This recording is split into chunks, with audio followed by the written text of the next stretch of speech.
భరతమాతా వందనం.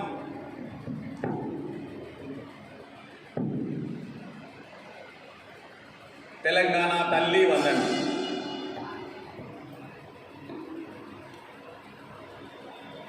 జనగామ బిడ్డలారా, బంధువులారా,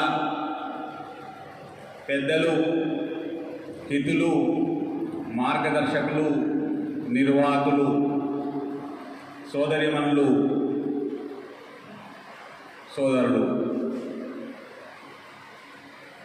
3 రోజుల అనుబంధ సమ్మేళనం ముగింపుకు అద్దు చేరువలో ఉన్న ఈ సందర్భంలో మిమ్మల్ని కలుసుకునే సావకాశం చిక్కడం మీలో ఒకటిగా, మీ వాడిగా నాకు ఆనందంగా ఉంది.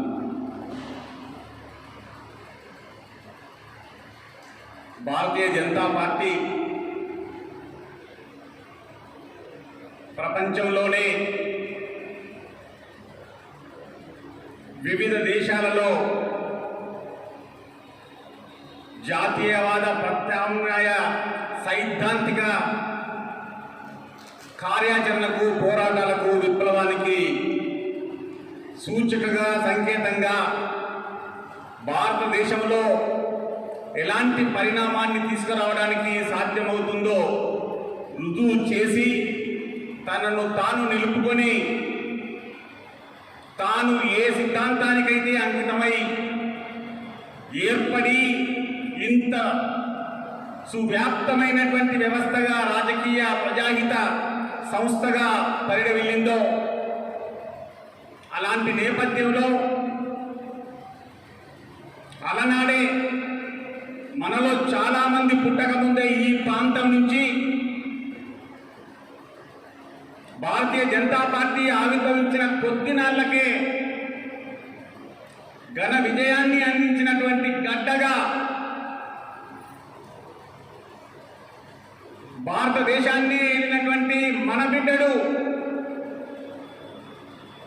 మన ప్రత్యామ్నాయ రాజకీయ సిద్ధాంతం చేతిలో ఓడిపోయినటువంటి నేపథ్యాన్ని ఇవాళ మనం ఎక్కడ ఉన్నాము అనేటువంటి అంచనా వేసుకునే సందర్భంగా మనల్ని మనం ఆత్మ పరిశీలన చేసుకునే సందర్భం అని మీకు మనవి చేస్తా ఉన్నారు. 3 రోజుల శిబిరం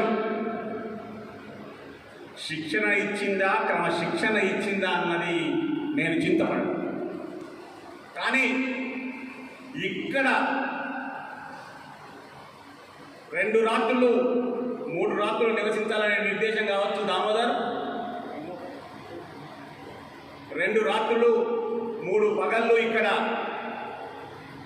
కొద్ది గంటలు కలిసి ఉంటేనే వ్యక్తికి మధ్య ఏర్పడేటువంటి ఒక అనుబంధం సమాజ నిర్మాణానికి, ప్రజాహిత కార్యక్రమ ప్రణాళికకు ఆస్కారం ఇస్తుందనేటువంటి వాస్తవాన్ని స్వీకరిస్తూ ఇక్కడి నుంచి ఎలాంటి జ్ఞాపకాలతో మన ముందున్నటువంటి సవాళ్లను మనం ఎదుర్కోవడానికి అవసరమైనటువంటి కార్యాచరణ రూపకల్పనలో మనం ఏ మేరకు నిమగ్నం కాగలుగుతాము, భారతీయ జనతా పార్టీ జాతీయ నాయకత్వం, తెలంగాణ రాష్ట్ర నాయకత్వం ఆశించేటువంటి లక్ష్యాలను చేరుకోవడంలో మనం ఏ మేరకు దిగ్విజయం కాగలుగుతాము,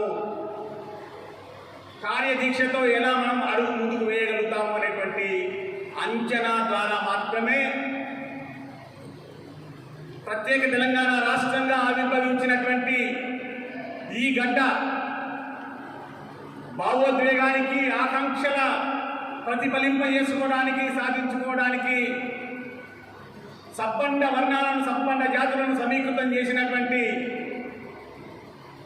అన్ని సిద్ధాంతాలకు కూడా ఒక సంకేతంగా, ఒక సందేశంగా ఉండగలిగినటువంటి ఈ తెలంగాణ భారతీయ జనతా పార్టీని ఎలా హక్కులు చేర్చుకుంటుంది, భారతీయ జనతా పార్టీకి మునుముందు ఏ రకమైనటువంటి భావి రాజకీయ ప్రజాహిత బాధ్యతల్ని తెలంగాణ ప్రజానీకం అందించబోతున్నది అనేటువంటి అంచనాకు మనం రావాల్సినటువంటి అవసరం ఉంది. ప్రత్యామ్నాయ రాజకీయ సిద్ధాంతం మాత్రమే కాదు, పారదర్శకంగా, నిష్పాక్షికంగా, నికరమైన నిజాయితీతో జీవించేటువంటి సువిశాలమైనటువంటి భారతీయ జీవన విధానానికి ప్రతీక మనం, మన పరివార సంస్థలు, మన పరిసర క్షేత్రాలు. ఆ అంశాలపైన నిన్న మొన్న ఈనాడు ఉదయం మీరు అనేక అంశాలను స్వీకరించే ఉంటారు.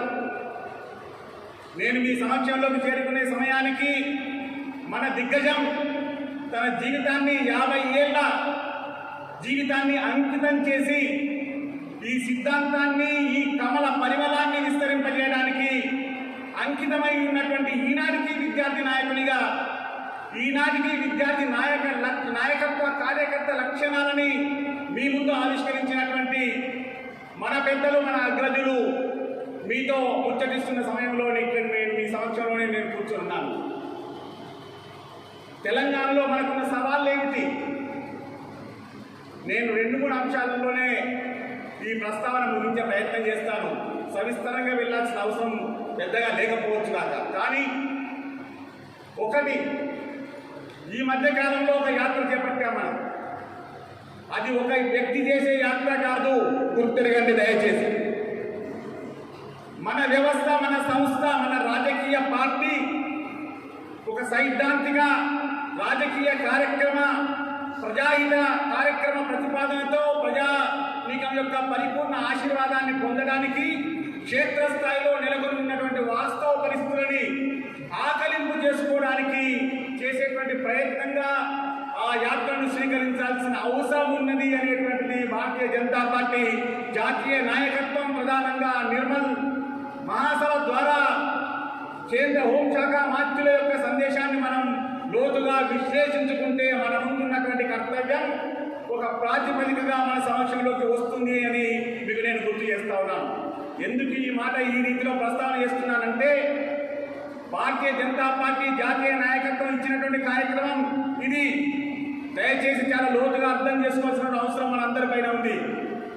5 దశలుగా తెలంగాణ వ్యాప్తంగా ఉన్నటువంటి 119 శాసనసభ నియోజకవర్గాల పరిధిలోని దాదాపు 50 ప్రజానీకానికి, సంపన్న వర్ణాలకు, సకల జాతులకు, అన్ని వయోశ్రేణులకు, అన్ని ఆర్థిక శ్రేణులకు భారతీయ జనతా పార్టీ మమేకం కావడానికి అవసరమైనటువంటి ఆస్కారం కలిగించేటువంటి దారిని సుదృఢం చేసి, దారిని రహదారిగా, రాచవీధిగా, ప్రజా ఆశీర్వాద సందోహంగా మార్చేటువంటి ప్రయత్నం అది అనేటువంటి వాస్తవాన్ని మనం స్వీకరించాలి. దానికోసం మనం ఏం చేయాలో తొలి దశలోనే జాతీయ నాయకత్వం మనకు అందించింది, చూపించింది. యాత్ర చేస్తున్నటువంటి భారతీయ జనతా పార్టీ తెలంగాణ రాష్ట్ర శాఖ అధ్యక్షులకు రేపు తన వెంట ఎవరు ఉండబోతున్నారు అనేటువంటి ఏ రకమైనటువంటి సంకేతం కూడా లేదు. ఆయనను సాగమని జాతీయ నాయకత్వం ఆదేశించింది. దానికి అనుగుణంగా ఆయన అడుగు వేశాడు. వెంట తనకున్నటువంటి నిర్వహణ బృందాన్ని, కార్యకర్తల శ్రేణిని, స్థానిక నాయకత్వాలని, స్థానిక కార్యకర్తల శ్రేణులని కదిలించుకొని కదలడం మొదలుపెట్టాడు. కానీ అందులో ఒక లోతైన ఎత్తుగడ ఉన్నది అనేటువంటి వాస్తవాన్ని తాను సాగించినటువంటి ప్రతిరోజు నడకలో భారతీయ జనతా పార్టీ జాతీయ నాయకత్వం తరఫున ప్రతినిధులు నిక్కచ్చిగా పాల్గొని, నడక మాత్రమే నడవలేదు మిత్రులారా, బంధువులారా, వారు నడక నడుస్తూనే అదే సమయంలో ఈ నడక యొక్క తీరు పట్ల అక్కడి ప్రజానీకం స్పందన ఏమిటి అని చెప్పి సామాన్య కార్యకర్త ధోరణిలో లోతుగా అధ్యయనం చేసుకొని, అవగాహన చేసుకునేటువంటి ప్రయత్నం చేసి, ఎప్పటికప్పుడు ఒక్కొక్కరు 2 రోజులు ఉన్నారు, ఒక్కొక్కరు 1 రోజు ఉన్నారు. ఆ రీతిలో జాతీయ నాయకత్వ ప్రతినిధులు వచ్చి మనతో మమేకమై వెళ్ళారు అనేటువంటి వాస్తవాన్ని మనం స్వీకరించాలి. ఇది మనకెందుకు జనగామ జిల్లా కనుక ముచ్చట ఇక్కడ దాకా రాలేదు కదా, ఆయన నడకేదో యాత్ర ఏదో అనేటువంటిది మీకు సందేహం కలగవచ్చు. కానీ ఇంకా 4 దశల యాత్రలో ఈ క్షేత్రంలో కూడా కదలాల్సిన అవసరం ఉంది. భారతీయ జనతా పార్టీ తెలంగాణ శాఖ యొక్క నాయకత్వం, యావత్ నాయకత్వం, జనగామ జిల్లా, పూర్వ వరంగల్ జిల్లా నాయకత్వాలన్నింటినీ, కార్యకర్తల శ్రేణులని సమీకరించుకొని, సానుభూతి పనులని సైద్ధాంతికంగా మనకు అండగా ఉండేటువంటి, మార్గదర్శనం చేసేటువంటి మన పరివార సంస్థల యొక్క వరిష్ఠ నాయకులని మీరందరినీ కూడా సమీకరించుకొని సంపన్న వర్ణాలను, సకల ప్రజానీకాన్ని మనం కదిలించుకునేటువంటి మార్చుకోవాల్సిన అవసరం ఉంది అనేటువంటి రీతి ఇదే లక్ష్యంతో కదలడానికి ఆ తొలి దశ యాత్రలో పాల్గొని చాలామంది మీరు వచ్చారు. చాలామంది మీరు ఎంతో ఉత్సాహంతో ఎందుకు అంటే రేపు మీ దారిలోకి ఆ యాత్ర కదలి వచ్చినప్పుడు మీరేకు సమాయత్తం కావాలి. అంతేగాక మీరు మీ తోటి ప్రజానికాన్ని మనం ఎక్కడ ఏ సమాజంలో, ఏ గ్రామంలో, ఏ మండలంలో, ఏ పట్టణంలో, ఏ వీధిలో, ఏ మూలన మనం నివసిస్తున్నామో అక్కడి ప్రజానీకానికి మన యొక్క సందేశాన్ని, మన పార్టీ సందేశాన్ని, మన జాతీయ నాయకత్వం సందేశాన్ని మనం అందించడం ద్వారా మాత్రమే మనం సఫలమైనటువంటి ప్రయత్నం చేసిన వారం అవుతాము. తర్వాత ప్రజల యొక్క ఆశీర్వాదం అంట ఏ రీతిలో ఉండబోతుందో దానికి అనుగుణంగా మనకు బలం పెరగడం, కల్లడం ఇవన్నీ మనం అంచనా వేసుకోవచ్చు. 1970వ దశకం నుంచి అంటే ఇందులో చాలామంది కొంతమంది యువకులు, నూనె మీసాల యువకులు కూడా ఇందులో ఉన్నారు. బహుశా వారు అప్పటికి పసికూడలు కావచ్చు, కొంతమంది పుట్టలేదు కావచ్చు. 1970 నుంచి ఉమ్మడి ఆంధ్రప్రదేశ్లో జరిగినటువంటి పోరాటాలని, అంతకుముందు ఉన్నటువంటి నినాదాలు, త్యాగాలు, బలిదానాలు, వాటన్నింటి యొక్క జ్ఞాపకాలని ఒక్కనాడు మనం స్వీకరించి 1980వ దశకంలోకి అడుగు పెడితే జాతీయ స్థాయిలో ఒక సంచలనాత్మకమైనటువంటి ఫలితాన్ని ఇవ్వడంలో అప్పటి తెలుగు రాష్ట్రాలు, అప్పటి ఉమ్మడి రాష్ట్రం, అందులో ప్రధానంగా మన తెలంగాణ భూభాగం ఎంతో క్రియాశీలకంగా స్పందించింది అనే వాస్తవాన్ని మనం మరవలేము. అంతే మాత్రమే కాకుండా 1990వ సంవత్సరం దశకంలో ఉమ్మడి ఆంధ్రప్రదేశ్లో ఏర్పడినటువంటి రాజకీయ సంచలనం, 80 నుంచి అంది వచ్చినటువంటి సంచలనాన్ని స్వీకరించినటువంటి తీరు, తర్వాత వచ్చినటువంటి పరిణామ క్రమం ఏ రీతిలో సాగిందో మీకు తెలుసు. 95 దాటినప్పటి నుంచి ఈ తెలంగాణ ప్రాంతం ఏ మేరకు సమాయత్తమైందో, ఎంత గొప్పగా బలిదానాలు చేసిందో 2008, 2009 వచ్చే సమయానికి మహోజ్వలంగా ప్రత్యేక తెలంగాణ రాష్ట్ర ఆవిర్భావం కోసం సంపన్న వర్ణాలను, సంపన్న జాతులను, సకల ప్రజానీకాన్ని సమాయత్తం చేసేటువంటి ఒక మహాశక్తిగా ఎలా కదిలిందో మనం ఒక గుణపాఠంగా స్వీకరించుకోవాల్సిన అవసరం ఉంది. అందులో భారతీయ జనతా పార్టీ మొదటి నుంచి కూడా తను చేసినటువంటి ప్రతిపాదన, చేసే తీర్మానానికి కట్టుబాటు ఏ రీతిలో ఉంటుందో, కాకినాడ తీర్మానం, దాని తదనంతర పర్యావసానాలు, ఆ దిశలోనే జాతీయ స్థాయిలో జరిగినటువంటి పరిణామాల్లో కానివ్వండి, ప్రత్యేక తెలంగాణ రాష్ట్ర సాధన కోసం తెలంగాణ పరిధిలో జరిగినటువంటి మహోద్యమానికి కానివ్వండి, భారతీయ జనతా పార్టీ సైద్ధాంతిక నిబద్ధత కలిగినటువంటి యోధులు, ఇతర పరివార సంస్థల యొక్క వరిష్ఠ నాయకులు మనకు ఏ మేరకు అండనిచ్చారో ఫలితంగా ఎక్కడికి వెళ్ళినా కానీ తెలంగాణ వ్యాప్తంగా ప్రత్యేక తెలంగాణ రాష్ట్ర సాధనతో మన కార్యకర్తల శ్రేణికి, నాయకత్వానికి ఎంతటి దిగ్నీకృతమైనటువంటి అనుబంధం ఉందో, ఫలితంగా మనకు ఏర్పడుతున్నటువంటి సౌజన్యం ఏమిటో మనం ఒకసారి అంచనా వేసుకోవాలి. ఈ నేపథ్యంలో 2000 నుంచి 2009, 2010 వరకు సాగినటువంటి మహోజ్వలం ఎన్నో బలిదానాలు, ఎన్నో పసికొనలు, ఎంతో పసి ప్రాణాలు బలిదానం చేస్తే ఆనాడు ఏర్పడినటువంటి క్రమక్రమంగా 2012 తీర్మాన దశ, ఆనాటికి నాలాంటి వారికి ఒక మహత్తరమైన అవకాశం కూడా 95 నుంచి ఉద్యమ నిర్మాణంలో నా వంతు భూమిక ఉండడం సరే. దాంతో పాటుగా 2012 ప్రాంతం నుంచి జాతీయ స్థాయిలో నాలైనటువంటి భూమిక కలిగినటువంటి వారిగా నేను చెప్తా ఉన్నాను. ఆనాడు సుష్మా స్వరాజ్ గారు, అరుణ్ జైట్లీ గారు ఇచ్చినటువంటి అండ, జాతీయ నాయకత్వాలను, మన పరివార రాష్ట్రీయ స్వయం సేవక్ సంఘ్ యొక్క నాయకత్వం యొక్క మార్గదర్శనాన్ని స్వీకరించడం ద్వారా మనం భారతదేశ వ్యాప్తంగా చిన్న రాష్ట్రాలకు ఎంత అంకితమై ఉన్నామో, ఎటువంటి కట్టుబాటుతో కదులుతామో దాని రీతిలోనే తెలంగాణ కోసం అండగా నిలిచినటువంటి వాస్తవాలని మనం మన ప్రజానీకానికి మరోసారి వారి సమక్షంలో ప్రస్తావనగా పెట్టాల్సిన అవసరం ఉంది. తద్వారా వారి ఆశీర్వాదాన్ని పొందడానికి తొలిమెట్టును సిద్ధం చేసుకోవాలి. 2014 నుంచి కొత్తగా మీకు చెప్పాల్సిన అవసరం లేదు. ఇప్పుడే మన అగ్రజులు ధర్మారావు గారు చెప్పినారు. దీన్ దయాళ్ ఉపాధ్యాయ గారి యొక్క అంత్యోదయ ప్రతిపాదన లక్ష్యం ఎంత కఠోరమైందైనా దానికి త్యాగాలతో సన్నద్ధమైతే అసాధ్యమనేది లేదు అని చూపించేటువంటి శ్యామా ప్రసాద్ ముఖర్జీ గారి యొక్క త్యాగం ఈనాడు కేవలం ఏదో పాతకాలపు నాటి త్యాగాలు, ఆనాటి ప్రతిపాదనతో మాత్రమే మనం ఈనాడు ముందుకు సాగాలంటే సాధ్యం అయ్యేటువంటి వీలు లేదు అనేటువంటి మన బయ్యన్న ప్రశ్న ద్వారా ఏర్పడినటువంటి సవాల్ వీటన్నింటిని మనం సమ్మిళితం చేసుకోవడానికి మనం ఇక్కడ ఈ 3 రోజులుగా ఇక్కడ కూర్చున్నాం. మనం చర్చించుకున్నాం. అనేక విషయాలు వినడానికి మీకు ఆస్కారం చిక్కింది.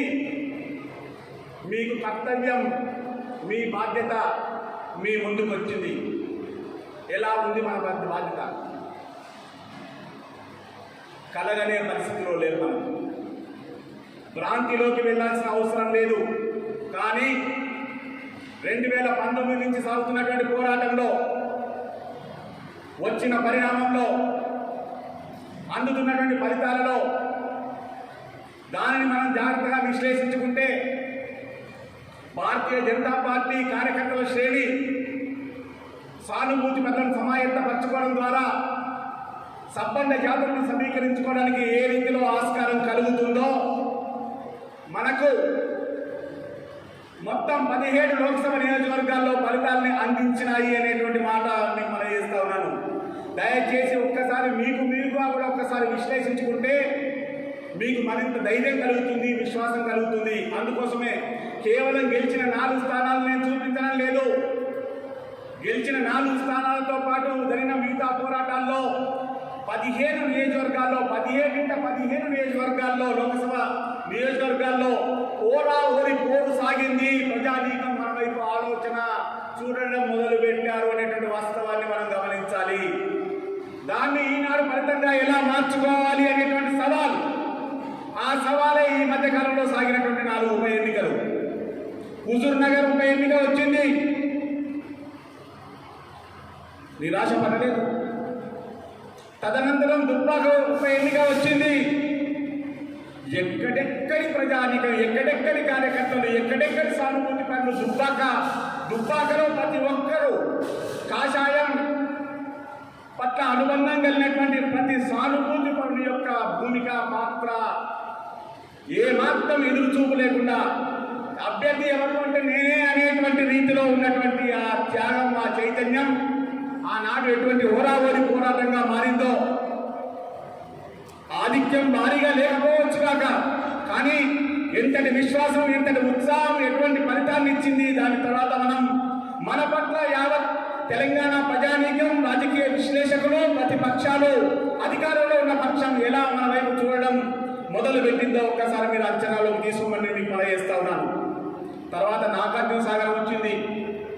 నాగార్జున సాగర్లో వచ్చినటువంటి ఫలితం మనకు చాలా లోతైనటువంటి విశ్లేషణకు మనం ఎంతో జాగ్రత్తగా ఒళ్ళు దగ్గర పెట్టుకుని ముందు ప్రణాళికలు చేసుకోవాల్సిన అవసరాన్ని మన ముందు ప్రతిపాదించిందని మీకు మనయేస్తా ఉన్నాను. దాని తదనంతరం హుజురాబాద్ అనేటువంటి అదొక ప్రత్యేకమైన సవాల్. ఈనాడు తెలంగాణ రాష్ట్రాన్ని ఏలుతున్నటువంటి అధికార పక్షం అంతర్గతంగా ఏర్పడినటువంటి సంక్షోభం ఒక బలహీన వర్గాల బిడ్డని ఇక్కక్క పాలు చేసినటువంటి నేపథ్యం, ఆయనకు కూడా తెలంగాణ ప్రత్యేక రాష్ట్ర సాధనలో ఉన్నటువంటి క్రియాశీలక ప్రథమ శ్రేణి పాత్ర ఉండడం, అంతేకాకుండా తన నియోజకవర్గమైనటువంటి హుజురాబాద్లో గ్రామాన ప్రతి ఇంటా కూడా సొంత బిడ్డలాగా, సొంత తమ్ముడిలాగా, సొంత అన్నలాగా, సొంత కొడుకులాగా తను ఏర్పరచుకున్నటువంటి అనుబంధం. దాని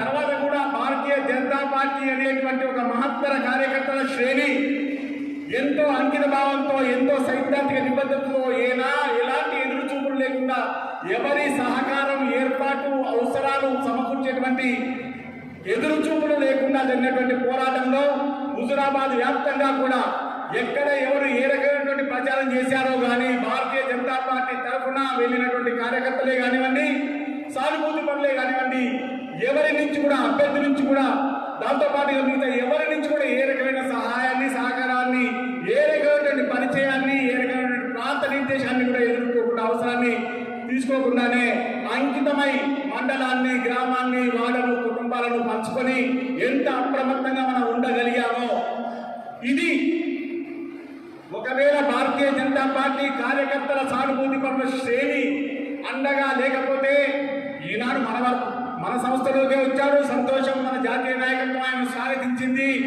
కేంద్ర స్థాయిలో ఆయనకు సగౌరవంగా స్వీకరించింది, జాతీయ కార్యవర్గంలో సభ్యునిగా కూడా మంచి అవకాశం ఇవ్వడం కూడా జరిగింది. దాంతో పాటుగా భారతీయ జనతా పార్టీ తరఫున అభ్యర్థిగా తనను రంగంలోకి నిలపడం మాత్రమే కాదు, అభ్యర్థిగా తాను గెలిచి తానే గెలవగలిగినటువంటి వాతావరణం ఉన్నది కావచ్చు కాక, ఆ మేరకు అనుబంధం ఉన్నది కావచ్చు కాక, కానీ అన్ని రకాలుగా చతురంగ బలాలతో సంసిద్ధమైనటువంటి తెలంగాణ అధికార పక్షాన్ని ఎదుర్కోవడానికి భారతీయ జనతా పార్టీ కార్యకర్తల సానుభూతి పరుల చైతన్యం, అంకిత భావం అంతటి రేయింపవల నిగరాని లేకపోతే హుజురాబాద్ ఫలితం ఈ రీతిలో సాధ్యమవుతుందా అది కూడా మనం ఆత్మపరిశీలన చేసుకోవాలి.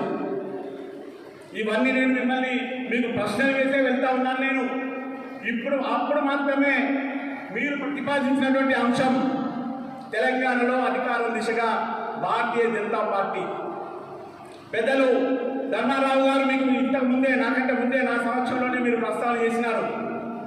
అధికారం కోసం గుడ్డిగా అడుగులు వేసేటువంటి ఎటువంటి తప్పుడు అడుగులతోటైనా, ధోరణితోటైనా, వాదంతోటైనా అధికారాన్ని చేయించుకునేటువంటి ప్రయత్నం చేసేటువంటిది కాదు భారతీయ జనతా పార్టీ అని. ఉదాహరణలు కోకొల్లలు ఈనాటికి కూడా అంతే అంకిత భావం, కట్టుబాటుతో ఉన్నది. కానీ అధికారమే అవకాశం లేకపోతే, గెలిపే అవకాశం లేకపోతే నాగార్జున సాగర్లో ఎలాంటి ఫలితం కూడా రాబోతుందో అలాంటి ఫలితమే వస్తే కార్యకర్తల్లో ఎటువంటి మనోధైర్యం కలగకుండా ఈనాడు అనేక కుతంత్రాలతో సాగేటువంటి అధికార పక్షానికి అనివార్యంగా అండగా నిలిచిపోయేటువంటి అధికార యంత్రాంగం యొక్క దుందుడుకుతనం, దుర్మార్గం తట్టుకోవాలి అంటే గెలుపు దిశలో మనం ఉన్నాము అనేటువంటి ఒక విజయోత్సాహం ఉన్నప్పుడు మాత్రమే అది సాధ్యమవుతుంది. కాబట్టి దానికోసం ఏం చేయాలి? నేను మీ ముందు, మీ సమక్షంలో అభివృద్ధి నమూనాలను నేను ప్రస్తావన చేయడం లేదు. సబ్కా సాత్, సబ్కా విశ్వాస్, సబ్కా సహారా అనేటువంటి పద్ధతుల్లో నేనేమి ప్రభుత్వ పథకాల ప్రస్తావన చేయడం లేదు. కానీ గుజరాత్లో కానివ్వండి, ఉత్తరప్రదేశ్లో కానివ్వండి, మధ్యప్రదేశ్లో కానివ్వండి, చివరికి కర్ణాటకలో కానివ్వండి, మన కార్యకర్తల శ్రేణి, మన పార్టీ యంత్రాంగం ఎన్నికలను ఏ రీతిలో సన్నద్ధమవుతుంది, ఏ రీతిలో ఎదుర్కొంటుంది, ఏ రీతిలో విజయం సాధించడం సాధ్యమైంది అనేటువంటి లోతైనటువంటి విశ్లేషణ తెలంగాణ యావత్తుగా ప్రధానంగా చాలా చాలా బలహీనంగా ఉన్నటువంటి వాస్తవ స్థితిని మీరు స్వీకరిస్తూ ఉన్నారు మన ప్రాంతాల్లోని నియోజకవర్గాల్లో కూడా. కాబట్టి మనం ఎక్కడ ఉన్నాం, ఏ బలంలో ఉన్నాం, ఆ బలం రేపటి సవాలుకు సరిపోతుందా, సరిపోయినప్పుడు మనం చేయాల్సినటువంటి అదనపు కృషి ఏమిటి, దానికోసం మనం అనుసరించాల్సినటువంటి వ్యూహం ఏమిటి, కార్యాచరణ ఏమిటి అని మరింత లోతుగా విశ్లేషించుకోవడానికి ఇక్కడ మీకు ఏర్పడినటువంటి అనుబంధం మామూలు అనుబంధం కాదు. దీని ద్వారా మీకు ముఖపరిచయం మాత్రమే కాదు, భావి రాజకీయ జీవితంలో ఎదురుపడినప్పుడు ఒక ఆప్యాయతతో మిమ్మల్ని మీరు పలకరించుకోవడం మాత్రమే కాదు, మీ తోటి శ్రేణులను సమాయత్తపరచడానికి, పరస్పరం అవగాహనని ప్రసరింపజేసుకోవడానికి కూడా ఆస్కారం చిక్కేటువంటి రీతిలో ఈ శిబిరం యొక్క మీ సమయం ఉపయుక్తమై ఉండాలి. అందుకోసమే కార్యాచరణ, వ్యక్తిగత కార్యాచరణ కావాలి అని మీకు మనం చేస్తూ ఉన్నాను. మీ పాఠ్యాంశాల్లో, మీ సూచన అంశాల్లో, మీ ప్రస్తావన అంశాల్లో ఇవన్నీ ఉన్నాయి. వ్యక్తిగత అంచనా, వ్యక్తిగత వ్యూహరచన కూడా ఉండాల్సిన అవసరం ప్రతి కార్యకర్తకు ఉంది. అప్పుడు మాత్రమే మనం అధికారం దిశగా అనడానికి కానివ్వండి, ఎక్కడికక్కడ ఉన్నటువంటి సవాళ్లు ఎదుర్కోవడానికి ఒక లక్ష్య శుద్ధితో ఒక కార్యక్రమాన్ని ఏర్పరచుకోవడానికి వీలవుతుంది అనేటువంటి మాట నేను మీకు మనం చేస్తా ఉన్నాను. దానికి ఏంటి, మీకు తెలియని విషయం ఏమీ కాదు. పన్నా ప్రముఖ గురించో, శక్తి కేంద్ర నిర్వహణ గురించో, పోలింగ్ బూత్లోని పరిస్థితి గురించో, తదనంతరం మండల స్థాయి రాజకీయం గురించో, కార్యవర్గ సమావేశాల గురించో, లేదా జిల్లా స్థాయిలో జరిగేటువంటి ఆందోళనల గురించో, పోరాటాల గురించో మీకు గుర్తు చేయాల్సిన అవసరం లేదు. వాటి గురించి ఇప్పటికే మీరు చెప్పడా వివరిస్తూనే ఉన్నారు, ఎంతో కష్టపడుతూనే ఉన్నారు. కానీ వ్యక్తిగా మీకు ఒకటే, ఏ స్థాయికి మనం ఏ రీతిలో ఎదుగుతూ పోయినప్పటికీ తాజాగా కొత్తగా మనకెవరన్నా తోడవుతున్నారా, ఇదే కొలబద్దం. మండల స్థాయిలో, జిల్లా స్థాయిలో సామాజిక వర్గాల స్పందన ఎంత సానుభూతితో, ఎంత ప్రతికూలంగా, అనుకూలంగా ఉందా, ప్రతికూలంగా ఉందా, అనుకూలంగా ఉంటే ఏ రీతిలో ఉంది, వారు మనకి బయటికి వచ్చి అండగా ఉండి చెయ్యంటే చెయ్యడానికి, భుజం కలిపి కదలడానికి సిద్ధంగా ఉండేటువంటి రీతిలో కదలిక ఉండబోతుందా, లేదా పర్వాలేదు మీరు చేసే పని మీరు చేసుకుంటూ పోండి, ఎంత నుంచి మేము సహాయంగా ఉంటాము అనేటువంటి రీతిలో ఉందా? ఇన్ని విశ్లేషణలు, ఇంత లోతైనటువంటి అంచనా ఉండాల్సిన అవసరం ఉందని మీకు గుర్తు చేస్తా ఉన్నాను. వ్యక్తిగతంగా మీకున్నటువంటి మరింత ఉన్నతిగా మారాలనేటువంటి వ్యక్తం చేస్తూనే వ్యక్తిగతంగా మీరు కొత్త శ్రేణులని, కొత్త ఓటరుని, కొత్త కార్యకర్తను, కొత్త నాయకుడిని మీరు ఏ మేరకు సమీకరించగలుగుతున్నారు? భారతీయ జనతా పార్టీ సిద్ధాంతాన్ని మించా, జాతీయ నాయకత్వాన్ని మించా, రాష్ట్ర స్థాయిలో జరుగుతున్నటువంటి ఉద్యమాలను మించా, లేదా మీరు కదులుతున్నటువంటి తీరును మించా, లేదా తెలంగాణ వ్యాప్తంగా ప్రజానీకంలో అంతర్గతంగా జరుగుతున్న చర్చలు చూసా ఏ రీతిలో మన వైపు ప్రజానీకం కానివ్వండి, కార్యకర్తల శ్రేణి కానివ్వండి, సానుభూతి పరులు కానివ్వండి, ఇతర రాజకీయ పక్షాల్లోకి అడుగు పెట్టకుండా ఆగి ఉన్నటువంటి కొత్త తరం, కొత్త ఓటరు యొక్క ధోరణి ఏ రీతిలో ఉన్నది అనేటువంటి అంచనా మనం స్వీకరించాల్సిన అవసరం ఉంది. ప్రతి 5 సంవత్సరాలకు ప్రతి శాసనసభ నియోజకవర్గ పరిధిలో 20 నుంచి 25 వేల కొత్త ఓటరు వస్తాడు. ఈనాడు మీరు లెక్క చూసుకోండి. ఇప్పుడు కూడా పునర్విభజన జరుగుతూ ఉంది. ఓటరు జాబితాల పునః పరిశీలన సాగుతూ ఉన్నది. 2022 జనవరి 5వ తేదీ నాటికి తాజా ముసాయిదా ఓటరు జాబితా మన సమక్షంలోకి వస్తూ ఉంది. ఆ రీతిలో మనకు రాజకీయ పక్షపు ప్రతినిధులుగా మనకు ఆ ప్రతిపాదనలు, నమూనాలను మనకు ఇస్తారు. అందులో మనం గమనించుకుంటే ఇప్పటికే ప్రతి నియోజకవర్గంలో 18 నుంచి 22 వేల కొత్త ఓటర్ల నమోదు అనేటువంటిది అయ్యి ఉంటుంది. అయ్యి ఉండకపోతే ఓటరుగా వయో పరిమితి అర్హత సాధించిన తర్వాత నమోదు కాకుండా మిగిలిపోయినటువంటి బిడ్డలను సమీకరించి సన్నద్ధం చేయాల్సినటువంటి భారం, బాధ్యత కూడా మన పైన ఉండబోతుంది. ఆ రీతిలో రాబోతున్నటువంటి 2023 జనవరి నాటికి అదనంగా తోడయ్యేటువంటి మొత్తం 25 వేల పైచిలుకు కొత్త ఓటర్లలో ఎంతమంది మన వెంట ఉండబోతున్నారో అది మన ఫలితాన్ని నిర్ధారిస్తుంది. ఆ దిశలో అడుగులు వేయండి, ఆ దిశలో కదలండి. కార్యాచరణ అప్రమత్తంగా ఉంది. భారతీయ జనతా పార్టీ జాతీయ నాయకత్వం ఏమాత్రం కూడా అలక్ష్యం చేయడం లేదు. తెలంగాణ అంశం పైన ప్రతి విషయంలో, ప్రజానీకం దృష్టికి వెళ్ళేటువంటి ప్రతి విషయంలో కూడా ప్రభుత్వ పరంగా కానివ్వండి, పార్టీ పరంగా కానివ్వండి, ఎప్పటికప్పుడు అప్రమత్తమైన సందేశాలు, సంకేతాలు వస్తూ ఉన్నాయి. వాటిని మనం కేవలం ఏదో సామాజిక మాధ్యమాల ద్వారా విస్తరింపజేయడం, మనదైనటువంటి ఫోటోలు తోడు పెళ్లి కొడుకులాగా ఫోటో జోడు చేసుకుని మనం సందేశం ఇవ్వడం కాదు. దాన్ని చర్చలోకి తీసుకోవాలి. ఆ చర్చ ద్వారా వచ్చేటువంటి ప్రశ్నలని మనంతటా మనం వారికి తృప్తి కలిగించగలిగితే ఒక బరువు. మనం సమాధానం చెప్పాల్సిన అవసరం లేకుండానే ప్రజానీకంలో మన కార్యాచరణ పట్ల విశ్వాసం కలిగి అండగా ఉందామనే ఆశీభావన కలిగితే ఒక వాతావరణంలో మార్పు వస్తుంది. మనకు సానుకూలంగా మన వైపు ప్రజానీకం చూస్తూ ఉన్నారని మనం భావించవచ్చు. ఇప్పుడు చూసే పరిస్థితిలో ఉన్నారా? ఎవరికి వారు గుండె పైన చేయి వేసుకొని పరిశీలిస్తే ఇప్పటికీ మన ప్రజానీకం మన వైపు మనస్ఫూర్తిగా ఆశీపూర్వకమైన భావనతో చూసేందుకు ఇంకా సన్నద్ధం కాలేదు.